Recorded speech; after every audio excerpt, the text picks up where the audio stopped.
Hey guys, YCS London has just been finished, and as we speak the final has been played. Sky Striker won the event and I was there myself. I played my favorite deck and the deck I'm known for. It's called Subterror and I had a lot of fun. I actually went 9-2. I got 2 losses day 1 and I went undefeated day 2, but sadly I didn't make the top cut. I was placed 43rd from the top of my head, with Subterrors. So I wanted to take the opportunity to make a little bit of a deck discussion because I felt that the new format, people could kind of use tips like this from experience from an event like this. Ban list just hit, cards just came out. What is everybody gonna play? Nobody really knows. So yeah, I'm gonna talk about Subterrors. I want to give a quick shout out to Simo and to Lithium for making a deck profile, which is probably why you're at my video actually. So shout out to those guys, they helped me out a lot.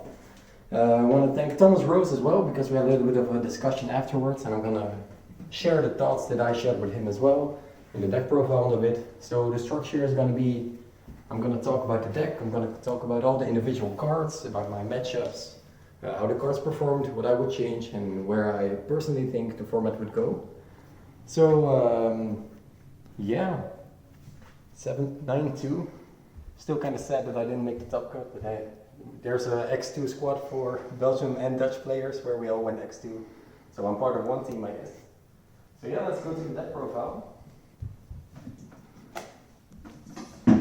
So obviously it's Subterror, Guru Control, which is probably the most well-known Subterror deck, also the only viable Subterror deck. So yeah, let's talk about the cards real quick. I have 3 Guru, of course, which is quite stable, of course. We have 3 Venus. For this event I played Nemesis Archer, because everybody knows that Subterror has a problem with removal, and Nemesis Archer helps a lot. This card came up against True Draco a lot, and against, it's a nice summon for extra damage, and it removes the monster if Guru puts its face down, so you can actually out-Titan and Colossus. I also played this bad boy, which some people are cutting him. I personally think is really needed. The deck, again, has issues with spot removal, and together with Final Battle, the attack of this card gets really high, so I definitely think it's needed for damage and for overall consistency in removal. You might have some games where it doesn't come up, and you might have some games where this is the best card in your deck. So I personally say definitely play it. And the last monster is 3 Ash. Ash is definitely the best hand trap in the game, but just because it's so versatile, it stops so much. And I didn't play any other hand traps, and you'll see why in a bit. So for the spells, of course, three times the best Subterror card in the game, Hidden City. Consistency, we have Pot of Extravagance and we have Pot of Duality. I play 3 Extravagance, of course, 2 Duality. Because I don't have a lot of room in the deck, I play 41 cards, which is not the most consistent. Because of course you need the Hidden City, so you need to play, but there are just so many good cards right now that I wanted to play that I got stuck at 41. One of those cards is Caught by the Grave. After the ban list I expected a lot of, Orcust, and I expected Salamangreat, so all these decks I just wanted to prepare real well for. And Caught by the Grave fit that role specifically. It beats Salamangreat, it beats Thunder Dragon, it beats Orcust, it stops basically everything. This card came up every game, and every game it was clutch. So yeah, it was either this or DD Crow, but this is just better against Thunder Dragons. Then I play 2 Cyclone. I don't have any other back row removal, so this is just it, the 2. I thought it was important to at least play some. I thought 3 Cyclone would be too much because there are decks that it just doesn't do anything against, like Thunder Dragon, stuff like that. Like they maybe have a back row, but how impactful is it going to be? So I did want to play 2. No more, no less. I didn't expect back row decks. Terraforming, it's the extra Hidden City. And another Subterror brick, it's Cave Clash. Cave Clash is kind of controversial because not a lot of people play it. I like it because it helps you set up a resource game where each turn you get an additional resource from Guru, from battle damage with Cave Clash, and Guru can search another resource. So it helps you set up your board quicker. It's also a Subterror card, so it helps with Guru, and the attack boost came up a lot as well. So yeah, I definitely like this card. I understand people cutting it. personally, I want to keep it in the deck. Then for more consistency, I played 3 Final Battle. You can play 2. Maybe that's what I'm going to do afterwards. I'm going to test it out. So far I like 3. I liked opening it. I liked having doubles. Like it just came up for me and I like 3. So I'll maybe test 2. The other hand trap in my deck is Infinite Impermanence. I was really thinking about the... how am I gonna play this deck? And then I was testing hand traps, I was testing Phantasme, I was testing Failure, stuff like that. But I just figured that Impermanence is just the best. With Lunalight Orcus running around, making Azathoth. Like hand traps are just not gonna do anything, this wrecks it. This actually won a game against Lunalight Orcus just on its own, because he made Curious, I Impermanence it, and he couldn't do anything. So I definitely think Infinite Impermanence is a staple and one of the most MVPs this meta. 3 times Floodgate, this is just the best Floodgate for the deck. It's insane, you just flip it, you don't have an out, you win. It's so unfair. Then I play the 2 of Army. These make the deck 41 cards. I have the Judgments, the Strikes, and the Crackdown. Each of these cards are super high impact and super important for the deck.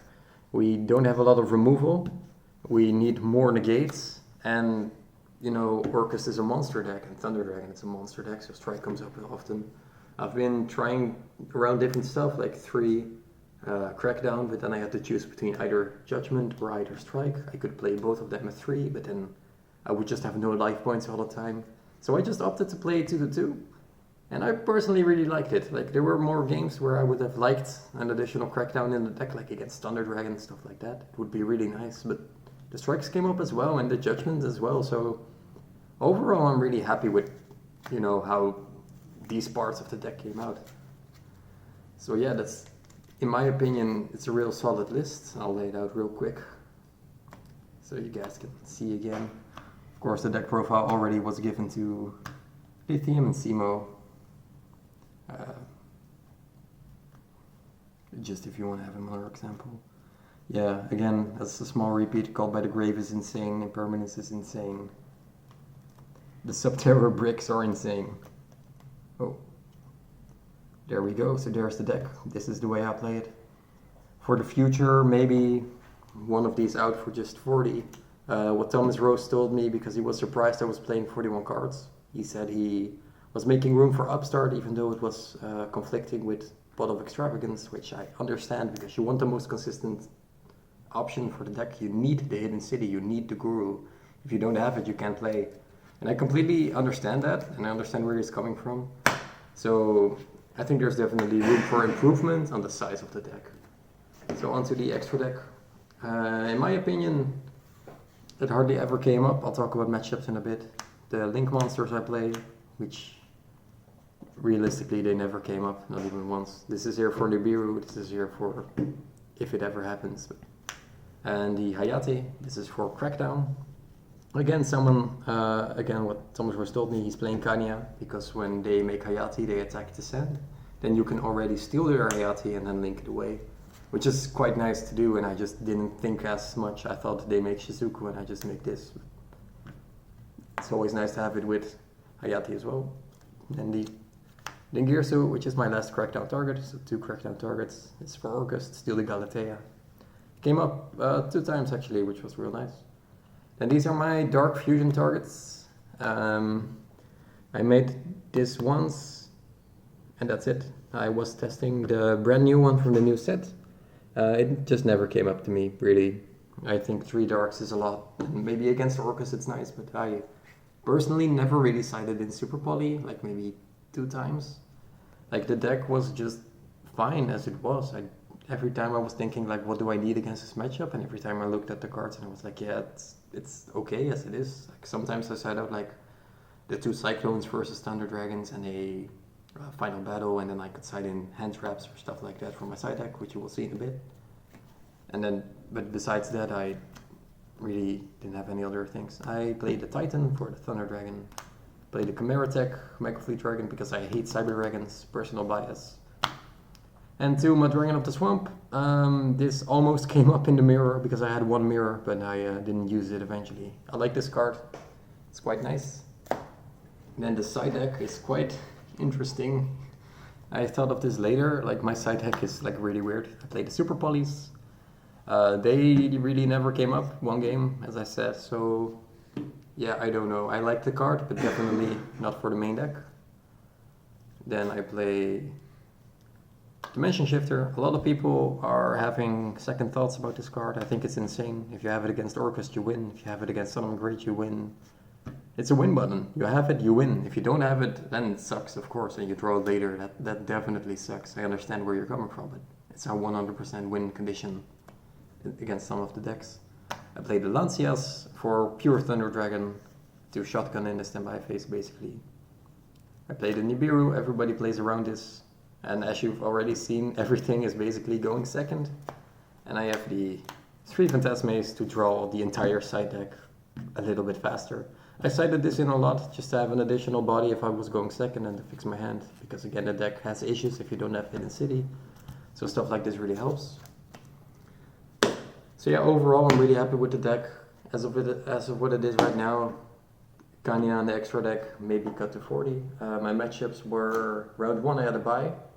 Because it was the Comic-Con event, so people just entered and they just dropped, so I had to buy round 1, which then was nice. Now it sucks because it ruined my tiebreakers, but you know.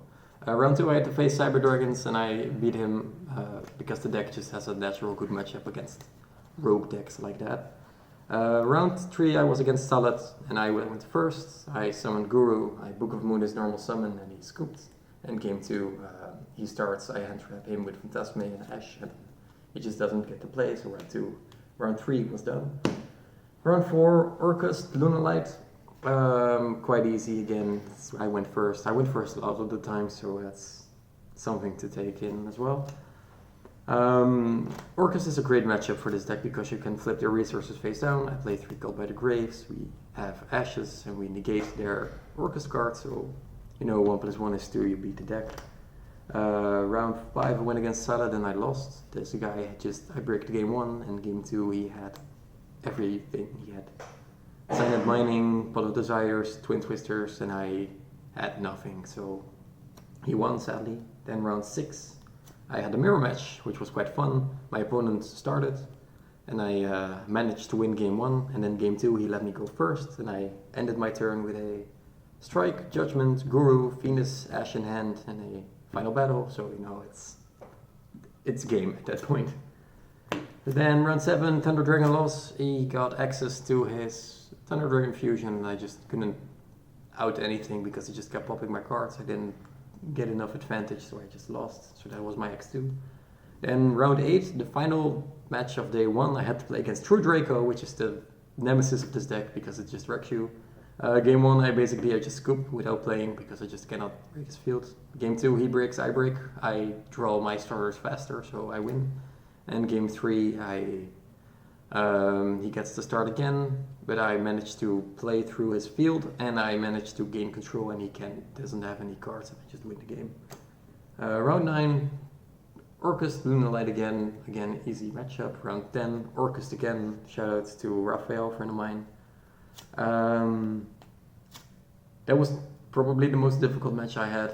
I won game 1 because my hand was super sacky. I had Ash Impermanence, Extravagance, and I draw into Hidden City, so you know it's from there on, it's real easy. Then round 11, I played against Orcust as well. I was late that match because I was watching the feature match with Joshua and we both realized they were playing already. So game 1 I arrive and I'm still breathing heavily and I just lose because I'm not focused. And game 2 and 3 I recover and I just beat the guy because it's really not that hard of a matchup. So that was my event. Sky Striker won the event, which is really, really bad news for the deck because it's extremely difficult. If more people start playing the Sky Striker deck, then we're gonna have a really bad time. So that's really something to take in. Orcust is just easy. Thunder Dragons is pretty good in my opinion. It's not really that hard to beat. And yeah, overall I like the deck. I like the event. Again, shout out to everyone that was there to support me, to my team Card Guild, team Erika, team Kappa Kappa, my local store spell, Mir and Card Guild. Again, shout outs to Lithium and Simo for featuring my deck. Thank you guys so much. And yeah, I say we focus on Milan and we win that event with Subterrors. I'll see you guys there. Thank you guys for watching.